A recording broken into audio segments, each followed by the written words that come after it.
All right, let's look at the homework 3.2, problem 1, part A.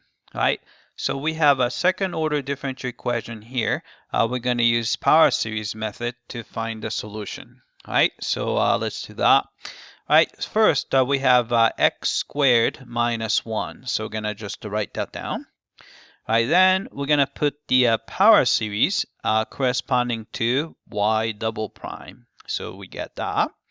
Right, plus 4x, and then we're going to put the power series corresponding to y prime, right?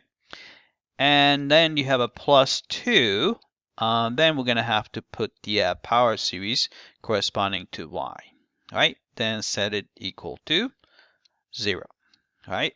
So we have that. All right, then first thing I want to do is I'm going to distribute this x squared to the summation. So we're going to get something like this. All right, then we're going to distribute the negative 1 to this summation. We get that. All right, nothing really changes, just to have a negative sign in front.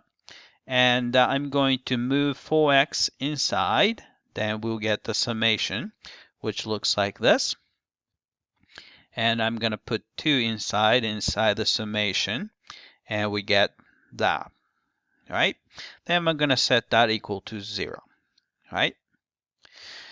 All right, and the bad news is, the summations start from different numbers, right? So these first two starts from 2, and this one starts from 1, and this one starts from 0. I would like to start from 0 for all of them. So let's see if we can change it, right? So the first one, I'm going to start from 0. In this case, I'm going to just go ahead and change it to 0. So since this would not affect the value, right? So here's why. All right, so when n equals 1, the term is 0. And n equals 0, the term is 0. So you're basically adding 0, so the value does not change even if we start from 0. All right. The second summation treatment is a little bit different.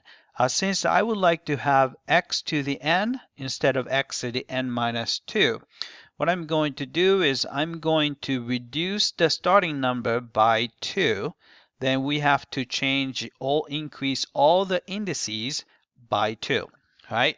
So first I'm going to change it from starting from 0. So we have that. All right, then we have to change n to n plus 2. So we're going to put the n plus 2 instead of n. So we get that. Right, n minus 1 becomes n plus 1 because we have to add 2 to it. All right, and a Cn becomes Cn plus 2. And x to the n minus 2 becomes x to the n, which is what we wanted. All right? And the next one is, again, we can simply change 1 to 0 because since when n equals 0, this term is 0 anyway. So instead of starting from 1, I'm going to put 0 there. So I change that to 0. Right? This one does not need any adjustment, so I'll leave this guy alone. All right, so since everyone has the same summation, so I'm gonna just pull one out. All right, then everyone has x to the n at the end, so I'm gonna go ahead and pull those guys out. All right, so pull x to the n out. All right, set that equal to 0. All right, then I'm going to collect all the Cn terms. So Cn, you have n squared minus n Cn. Then you're going to have a plus 4n Cn and 2 Cn.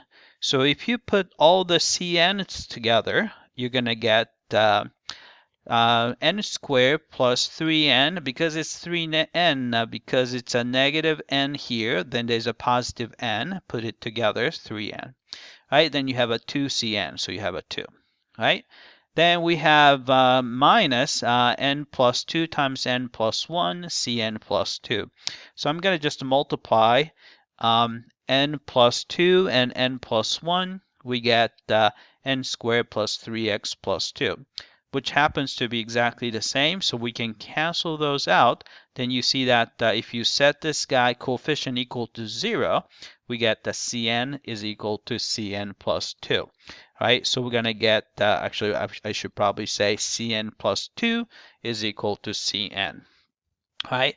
So this means what? So you can see that C0 is going to be equal to C2, and C2 is going to be equal to C4, and so on. So we get this, right? Which means that the even coefficient is going to be always the same as C0, right? And we can say the similar thing about the odd terms. So C1 is equal to C3, and C3 is equal to C5, and so on.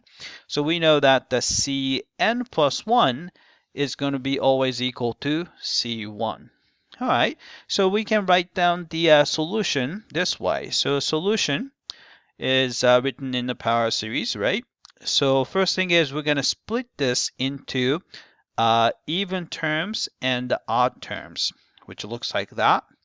All right, but the good thing is we know that C2n is equal to C0, so we get this term, right?